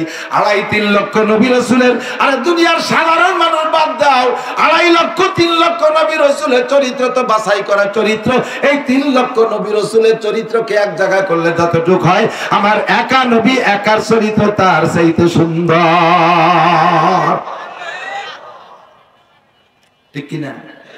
এই নবী, হ্যাঁ যুবক আমার দিক শোনা খেয়াল করো, এই নবীওয়ালার চরিত্র তুমি অর্জন করবা, তুমিও দামি হয়ে যাবে। কত বলবো নবীওয়ালার চরিত্র, আমি 2-3টে বলে শেষ করে দেবো, এর মধ্যে লেখক ভাই চলে আসবে, কষ্ট হয়ে যাচ্ছে আপনাদের। বলেন 31শে জানুয়ারি, পিসির মধ্যে কি কয়ে তো নিছে যাইলু কব আজকে। বলেন 31শে জানুয়ারি, হ্যাঁ পাবেন না? এই তারিখটা বললে নেকি হবে আজকে, অন্যদিন অন্য মাসের তা বছরের তা করলে হবে না। 31শে জানুয়ারি, একটু জোরে কর না, আরেকবার 31শে জানুয়ারি, একদম ফেব্রুয়ারি 2025 টঙ্গী বিশ্ব ইজতেমা। মনে থাকবে তো? যাতে ভুলে না যান, পরে আমি ভুলে না যান, এই জন্য মাঝখানে এক সবক পড়াই নিলাম। এটা জুমলায় মতারিজা। ঠিক আছে? আমার নবীর চরিত্রের মধ্যে থেকে দুই একটা চরিত্র আমরা শিখে নিলি ভালো হয় না? হুজুর আলাইহিস সালাম বলেন, আমি মেহমানদারির ডাক বলি আজকে, মেহমানদারিটা, কারণ আমাকে তো ঘুরে ঘুরে খাই বেড়ানো লাগে, এটা একটু করলি বলে আমাকে একটু লাভ হয়। বর্তমানে আল্লাহর রহমতে আমার অন্য কোনো ওয়াজ আমলে কেউ আনুক আর না আনুক, একটা ওয়াজ আমলে আছে, আমি খুব খুশি আছি আলহামদুলিল্লাহ। এই যে ফিটের ওয়াজ যেন কবে করছি, যে আনে যায় ফিটিয়া, আর বাড়ির ফিটের চিন্তা লাগে না আমার। ওরা কায় কাকে ডাকা না কাকে দান চাল কিনে দিছি, চিনি মিনি কিনে গুড় মুড় দিয়ে ঘর বেড়ে দিছি, তোমরা কবে বানায় খালি খাও না খালি না খাও, আমার অভাব নাই। শীতেই ভিটে সিজনের শুরুতে শূন্য ছিটে, ভাজা ছিটে, দুধ ছিটে, গুড় ছিটে, তারপরে কি কয় গোশ ছিটেই খাইয়ে সত্যি করতে ছিলেন। তারপরে সিরা গেঞ্জি জানেন, চিত্রটি এ খুব খাচ্ছি আল্লাহর মধ্যে, আজও 2 জায়গা খাইছি আলহামদুলিল্লাহ। নবী পাক বলেন, আমার দিক তাকান, মান কানা ইমানের অঙ্গ, হাসি উড়াই দেন না। আমার ওয়াজের সিস্টেমই আমাকে আল্লাহ তাআলা এইভাবে বাচন ভঙ্গি দিয়েছে, হাসা হাসির ভিতর দিয়ে কেউ অপারেশন করে নাড়ি বাড়াই নিয়ে যাবো, আবার কেউ মলম দিয়ে ঠান্ডায় নিতে দেবো। শেখ সাদি রহমাতুল্লাহ আলাইহি বলেন, দরুস্তি নরবি বাহামদার বেহাজ চুপা সে দেখে জাররাহা ওয়া মারহাম নেয়াজ। ডাক্তারের চিকিৎসা 2 রকমই, মলমও আছে আবার অপারেশনও। তো অপারেশন করতে গেলে আগে একটু অবাস করে নিতে হয়, এই অবাসটুকু হলো হাসি আনন্দের মধ্যে দিয়ে সেটি বেলায় দেয় আর কি। আর না যদি অবাস না করে যদি পোষ দেয়, তাহলে রুগীতে ডাক্তারের লাথি দিয়ে চিৎ করে ওটা পোষ খাইয়ে দেখছিস কোনোদিন, আজ আমি অপারেশন করবো তোরে, এই জন্য সব তা লাগে। কষ্ট হচ্ছে নাকি? আল্লাহ নবী বলেন, এই ইমানের অঙ্গ, লিল ঈমানি বিদওয়ান সাবুনা শুবা, ইমানের 77টা শাখা। কয়টা? 77 শুবা, ফি রায়াতিন বিদওয়ান 77টা শাখা। ফাআফজালুহা, এই 77টা ইমান, এই যুবক আমার দিক, ইমানের 77টা শাখা। কয়টা শাখা? কিসের শাখা? কিসের শাখা? ইমানের কয় শাখা? মনে থাকবে তো? 77টা বলার সময় হবে না আজকে, 2-3 কব। একটা হলো ফাআফজালুহা, 1 নম্বর হলো কাউলু লা ইলাহা ইল্লাল্লাহ, লা ইলাহা ইল্লাল্লাহ, লা ইলাহা ইল্লাল্লাহু মুহাম্মাদুর রাসূলুল্লাহ। ইযআন বিল কলব ওয়া ইকরার বিল লিসান, অন্তরে পরিপূর্ণ বিশ্বাস করা। সবাই বলেন, আল্লাহ আমার কে? আল্লাহ আমার রব। আল্লাহ আমার রব কে? ইবাদত পাবে কে? আল্লাহ ছাড়া কোনো মাবুদ, মুহাম্মদুর রাসূলুল্লাহ ছাড়া আর কোন নবী শেষে জোরে বলেন আছে? এই কলেমা পড়ে ইকরার করা, এটা ঈমানের 1 নম্বর সর্বশ্রেষ্ঠ। এরপরে হুজুর বলেন, ওয়া ইমাতাতুল আযানিত তরিক। খেয়াল করেন, ইমাতাতুল আযানিত তরিক, ঈমানের একটা শাখা হলো রাস্তা থেকে কষ্টদায়ক জিনিস ফেলে দেওয়া। রাস্তাতে একান ইট পড়ে রয়েছে, পাও দিয়ে সরাই দেবেন, একান ডাল নামিয়ে সরাই দেবেন, আপনার ঈমান তাজা হবে আর একজন মানুষের খেদমতের জন্য। কথা কন ঠিক না? আর যেসব এলাকায় রাস্তার উপরে ধান নাড়ে, কলই নাড়ে, গম নাড়ে, ফসল নাড়ে, আছে নাকি? আছে না?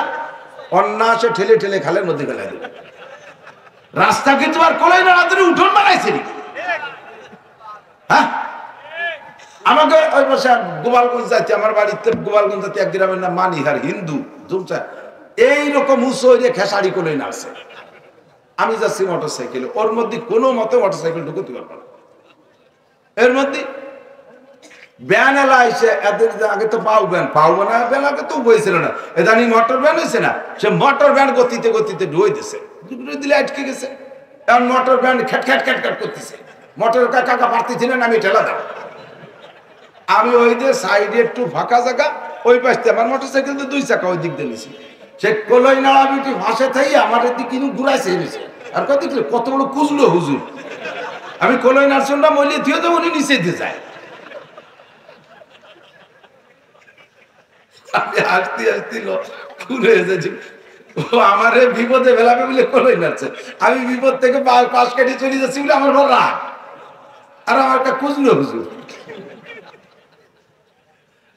আস্তাগফিরুল্লাহ। ইবাদত রাজা রাস্তায় কলাই নাড়া, ধান নাড়া, যে কোনো ফসল রাস্তা থেকে নেওয়া এটা সম্পূর্ণ হারাম, জায়েজ নেই। আপনি মানুষকে কষ্ট দিচ্ছেন, গাড়িওয়ালারে কষ্ট দিচ্ছেন, হাঁটাওয়ালারে কষ্ট দিচ্ছেন, কথা বলেন না কেন? আর ফসল সাইডে হলি মহিলারা সব নিয়ে রাস্তায় চলে যাবে। আল্লাহরে কই যে আল্লাহ দাম দাও, কলই দাও, মুসড়ি দাও, দুনিয়া দাও, পিঁয়াজ দাও, সব দাও।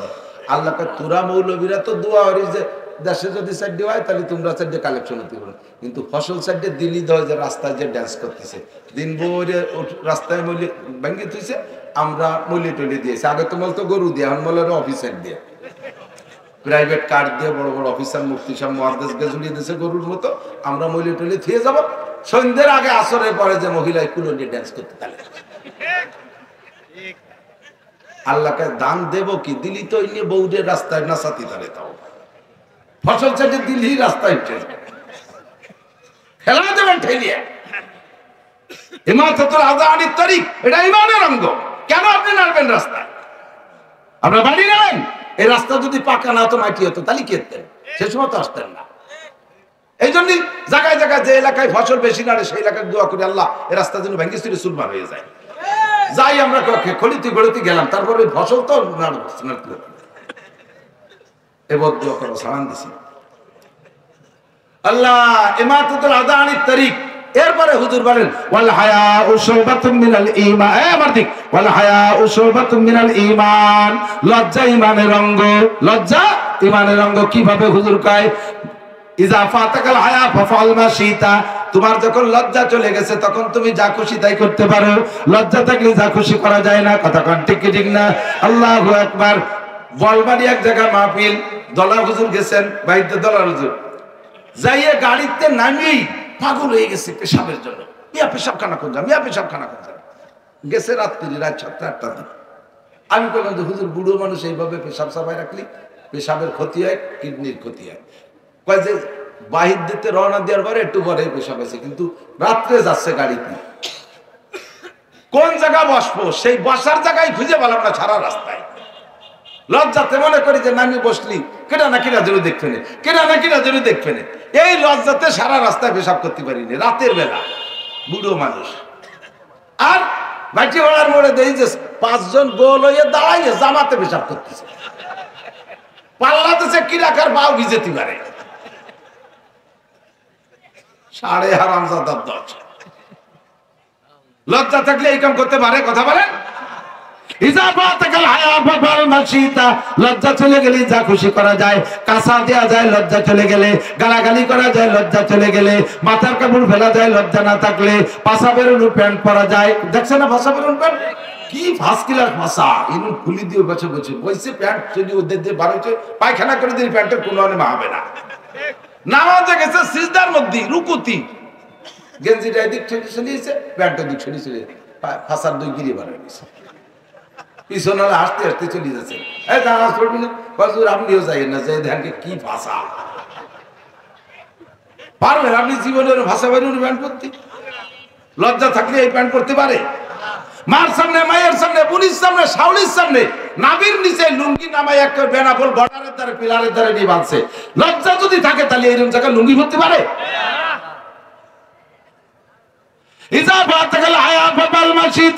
লজ্জা চলে গেলে যা খুশি তাই তুমি করতে পারো, লজ্জা ঈমানের অঙ্গ। 3টে বলে বললাম। এরপরে নবী বলেন মান কানা ইউমিনু বিল্লাহি ওয়াল ইয়াউমিল আখির ফালইউকরিম যায়ফা।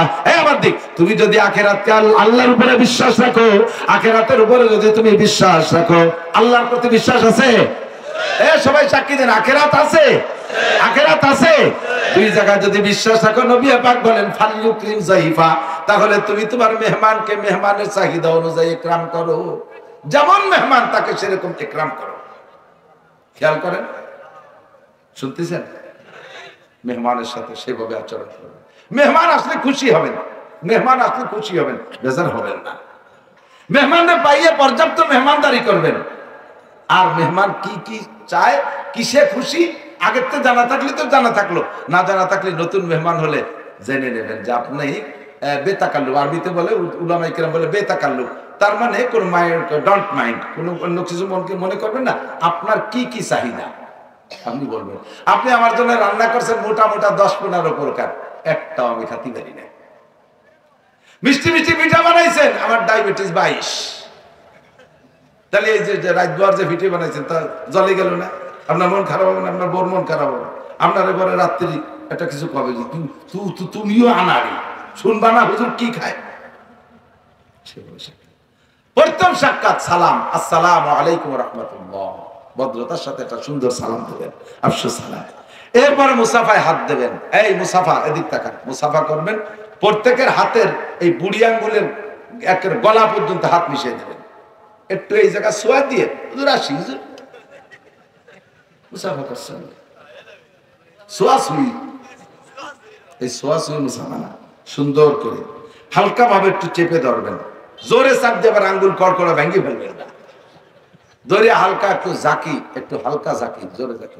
এক হাত দিয়ে করলেও হবে, দুই হাত দিয়ে করলেই সবচাইতে আদবের সাথে হবে। আর বিশেষ করে ছোটরা বড়দের সাথে কখনো এক হাত দিয়ে মুসাফা করবেন না, যত্ন সহকারে দুই হাত দিয়ে মুসাফা করবেন। উলামায়ে কেরামের সাথে কখনো এক হাত দিয়ে মুসাফা করবেন না, মুরব্বীদের সাথে এক হাত দিয়ে মুসাফা করবেন, দুই হাত দিয়ে সুন্দর করে মুসাফা করবেন। দুই হাত দিয়ে মুসাফা করতে যাইয়ে এইরকম দুই হাতে মিশাই ডুয়ে দেয়, তাহলে আমি কোন জায়গায় হাত দেবো? আমি কি দুই এইভাবে ধরবো না, একজনের এই পাশ একজনের এই পাশ, এভাবে করে মুসাফা। যদি এক মুসাফা করেন হালকা একটু জাকি দিয়ে, তা হালকা জাকিতে সগিরা গুনাহ জড়িয়ে যায়, জাকিটা পরিমাণ মতো দেবেন। বড় 7 ফুট এক জুয়ান আদামরা একজন 20 কাড়ার একজন হাত ধরে জাকি দিয়েছে, এতে খুশি হয়েছে। সুন্নতা দেই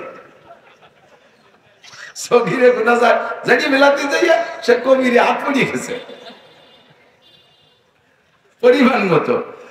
এরপরে মুআনাকা, কুলাকুলি, গলার সাথে গলা মিশাবেন, গলায় গলায় মিশানোর অনুকুন মানে, অনুকুন মানে গলা, আর এই অনুকুনের ভাবে মুফালাতে মুশারাকাতে তরজমা, গলায় গলায় মিশানোর নাম হলো মুআনাকা। এত বড় তুই বুড়িয়ালা মুআনাকা হতে পেটে পেটে দুই গসাই দিয়ে, এর কি মুআনাকা হবে? তো মুবাতানা, পেটা পেটি হয়েছে। কায় তুই উবতে গলার সাথে মিশাবেন, এক পাশ, কয় পাশ? গলার সাথে। মুসলমানদের সাক্ষাৎ পদ্ধতি নবী পাকের তরিকায় কত সুন্দর না? আর অন্য সব ডিপার্টমেন্টে নমস্কার, হিন্দুরা কি করে? নমস্কার, চমৎকার, কিচ্ছুই না। তোমাদেরটা নমস্কার, আমাদেরটা চমৎকার, কথা কোন ঠিক ঠিক না? আর ডিপার্টমেন্টে এক লাথি এক চড়, চড় একটা দিয়ে রানে লাথি থাপতে পায়ে ফেলাতে, তোমার সম্মান করলাম, এক লাথি এক চড়। যে কে যে শিয়ে দিছে আমি তো মাথায় ধরে না। সবাই বলে নাউজুবিল্লাহ। লাকাদ কানা লাকুম ফি রাসূলিল্লাহি উসওয়াতুন হাসানাহ। আমরা যখন আপনাদের কাছে আসি, আমার কথা আমরা বলি, উলামায়ে কিরামটা বলেই দিছি, আমাকে ঠুক আমরা আদায় করে নেব ইনশাআল্লাহ। উলামায়ে কিরাম আসছে, আমরা অনেক কষ্ট করি, অনেক পরিশ্রম করি। এখন তো আপনাদের পেয়ে মজে গেছি, শুরু যে কেমন লাগছিল তা বলতে পারেন, নামার পরে আবার জাল উঠবে না, গামিয়ে গেছে ভিতরে সব, এই জন্য গলা বসে। পরিশ্রম করে আসছি, কষ্ট করে আসছি, স্টেজে অনেক কথা বলি, কিন্তু স্টেজের থেকে নামার পরে আর একটি কথাও বলতে মনে চায় না। স্টেজে আসার আগ পর্যন্ত কিছুটা টাইম একটু বিরতি, একেবারে নিরিবিলি মনে চায়। ওদিকে আপনাদের শখ, হুজুরকে অনেকদিন দেখিনি, একটু মুসাফা করতে, একটু কথা বলে। আমরা সেখানে অনেকে আমাদের উলামায়ে কিরামরা কৃপণতা করে ফেলে। আমি অতটা কৃপণতা করি না, যতক্ষণ সাধ্যে কুলাই। একটা ওয়াজের পরের থেকে হযরত মাওলানা আলী হোসেন শাহ হুজুর রাহমাতুল্লাহ আলাইহির কাছ থেকে শুনেছি। আলী হোসেন সাহেব বলেন, আমি তখন লালবাগ পড়ি, আলী হোসেন সাহেব সদস্য হুজুর রহমাতুল্লাহ আলাইহিকে নিয়ে নোয়াখালী গেছি ওয়াজে। হুজুর সে সময় বুড়ো, ওর পরে অল্প দিন পরে মারা গেছে। তা আমি হুজুরে নিয়ে গেছি নোয়াখালী, হুজুর অসুস্থ, বুড়ো মানুষ, আমারে কয় যে ওয়াজ তুই কর, আমি শেষে দোয়ারে দোয়ারি। তো সদস্য ভাই বললি তার কর্তৃপক্ষের কথা থাকে না, হুজুর অসুস্থ, বক্তা লাগা যায়। আলী হাসান সাহেবের এলেমও আছে, সাথে কণ্ঠ আছে, শিক্ষিত মানুষ, দুমসা বয়ান করছে 2-2.5 ঘন্টা। এরপরে সদস্য হুজুর স্টেজে গেছে, হুজুর যে মুক্তাসার দোয়া করে দিয়েছে, দোয়া করে যখন নামতে গেছে, পুরো মাঠ চলে এসে মুসাফা করার জন্য।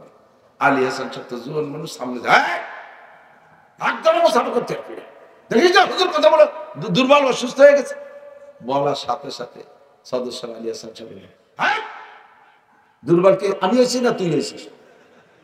হ্যাঁ এরা মুসাফা করে, তুই মুসাফা ঠেকানো কিনা? আমি এই জায়গায় বসবো, পুরো মাঠের সবাই সাথে মুসাফা করছি।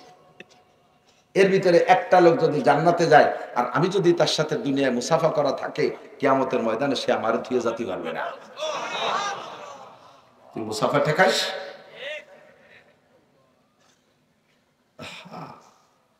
বড়দের নজর কত দূর চিন্তা করতে পারে।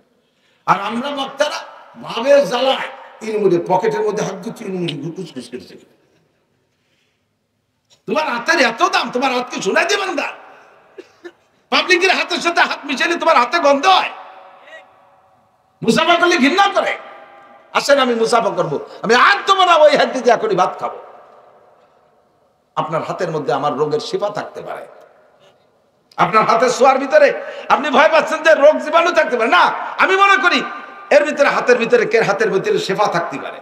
সবচেয়ে বড় কথা হলো ওই কথাটাই আজকে যার সাথে মুসাফা করবো, কিয়ামতের ময়দানে যদি ও জান্নাতে যায়, আমি বলতে পারবো আমার তারই বলি আনাল্লাজি সাফাহতু কাফিদ দুনিয়া, আমি সেই ব্যক্তি, আমারে চেনেন, আমি আপনার মাঠে বয়ান করেছিলাম, তবে আমার নানান অপরাধে ধরা পড়ে গেছি, আপনার সাথে মুসাফা করছিলাম, মনে পড়ে? সেদিন আপনি বলেন জি মনে পড়ে, আল্লাহ এই লোকটা হুজুর হলিও আমার সাথে মুসাফা করছে, আমি পাবলিক হইও বেসতে চলেছি, উনি ধরা খাইছে, আমার সুপারিশ একটু মাফ করে দেন, আপনার সুপারিশ আমি নাজাত পেয়ে যেতে পারি। তবে আমি বসে আছি, একটু পরিশ্রান্ত হয়ে গেছে, আপনার একটু বিবেচনা করতে হবে। আপনারা বাড়িওয়ালা, আমরা মেহমান, আপনার বিবেচনা করতে হবে যে এখন কতটা সম্ভব হুজুরি অবস্থা দেখে সেইভাবে 2-5 জন মুসাফা করেন। এরপরে মুসাফা করিয়া ওই জায়গায় যে গাতি মারিয়ে বসে তো আর ওঠে না, বসতে বসতে ঠেলতে ঠেলতে আমার জায়গাতে সরাই ফেলাইতে সেই জায়গা বসে। আর দল ধরে নিয়ে গেছে, তাকে চোখ দিয়ে ইশারা দিয়ে দেখায়, দেখ হুজুরির সাথে আমার কত সম্পর্ক, দেখছিস গায়ে গায়ে মিশে মিশে সেলফি তোল, ছবি তোল। এই ভঙ্গিও তুই করেন না। 10-15-20 জন যে বসে রয়েছেন আমার কাছে আমি বলছি হুজুরির কাছে, আব্দুল গফফার সাহেব কর্তৃপক্ষ হুজুরের জন্য খাস ভাবে একটু মেহমানদারি, অনেক মহিলারা থাকে মহব্বত করে, পেশাব হুজুরে বক্তারে মহব্বত করে, একটু পিঠা 2টা বরফি পিঠে পাঠাইছে, 2টা পাখান পিঠে পাঠাইছে, হুজুর যদি বা হুজুর একা একা যেন জুত করে খায়। সেই লোক নিয়ে ঘুরতেছে, মোটা স্কোপ পাচ্ছে না, 20-22 জন বসে, ওর মধ্যে দিল তো হুজুরও খাতে পারবে না লজ্জায়, আর বাক করে দিলি সবাই দেওয়া যাবে না, জ্বালায় শেষ করে হুজুর স্টেজে চলে আইছে। আর হেনতে আমি চলে গেলাম গাড়িতে উঠে, ওই লোক চেন নিয়ে গেছে বাড়ি, যে হুজুরকে দেওয়ার সুযোগ পাইনি। বৌতি এবার যা খৈরি হয়ে তোমার মতো মাইর দিও হয় না, কিন্তু আসলে তো ঘটনা আলাদা। আপনি ওই জায়গায় বসে থেকে হুজুরের কষ্ট দিচ্ছেন, হুজুরের মনে মনে লোভ রয়েছে একটা কিছু পাইলে খেয়ে দিয়ে স্টেজে যাবো, আপনার কারণ তা খাতে পারিনি। খাবারের সামনে আসলে যদি আপনি উপস্থিত থাকেন, তখন 2টা সিস্টেম, হয় আপনি খাবেন, নইলে আপনি চলে যাবেন। যেখানে খানা খাচ্ছে 2-1 জন, সে জায়গায় আপনারা খালি মুখে বসে থাকবেন না, খানেওয়ালাদের কষ্ট হয়, লজ্জা লাগে। এই কথাগুলো আদবের সাথে সম্পর্ক। হুজুর বলেন আল্লামানি রব্বি ফাহসানা তালিমি ওয়া আদাবানি রব্বি ফাহসানা তাদিবি, আমারে সব কিছু পড়াই দিয়েছে আমার আল্লাহ, আদব তাহজিব তামাদ্দুন আদর্শ সব আমারে আল্লাহ শিখাই দিয়েছে। আল্লাহ কোরআনে কারীমের মধ্যে বলেন এদিক ওয়া ইযা তাইমতুম ফান্তাশিরু, যখন তোমাদের খানা খাওয়া হয়ে যায় ঘর থেকে বের হয়ে যাও, ঘরের মধ্যে পালাক্রমে খানা হচ্ছে, তোমরা যে কজন খাইছো খাওয়া হয়ে গেছে, বেরোয় যাও। ওই জায়গায় বসে বসে খেজুরিয়া গল্প করে করে সময় নষ্ট করো না, বাড়িওয়ালারে কষ্ট দিও না, আরো মেহমান আছে তারাও খাবে, তাদেরকে কষ্ট দিও না। ওই যা টাইম তুমি ফান্তাশিরু, খাওয়া হয়ে গেলে খাওয়ার জায়গা ছেড়ে দিয়ে বাইরে চলে যাও। একদল আছে বসে খাইয়ে দিয়ে এরপরেও হেরে বসে জাগর কাটতে তালে তাই, বিটিরাও খাতে পারে না, অন্য মেহমানও জায়গা পায় না, ঠিক কিনা? এগুলো মনে রাখবেন। আওয়াজের মধ্যে স্বাভাবিক কেউ কয় না, এই জন্য আমি 2-4টি কয়ে দিয়ে গেলাম। লেখক ভাই আসলে তাড়াতাড়ি নিয়ে আসেন, এখন আমি এর বাইরে উঠতেছি না, স্বাস্থ্য খুলেছে না। আল্লাহু আকবার। আমার দিক লাকাদ কানা লাকুম ফি রাসূলিল্লাহি উসওয়াতুন হাসানাহ, আমার নবীর আমলের প্রত্যেকটার মধ্যে আমার উত্তম আদর্শ রয়েছে। আমার আদর্শের জন্য দুনিয়ার কোন নেতার পিছনে দৌড়ানো লাগবে না। আমার নেতার চাইতে বড় নেতা নাই, আমার নেতার আদর্শের চাইতে ভালো আদর্শ হইতে পারে না।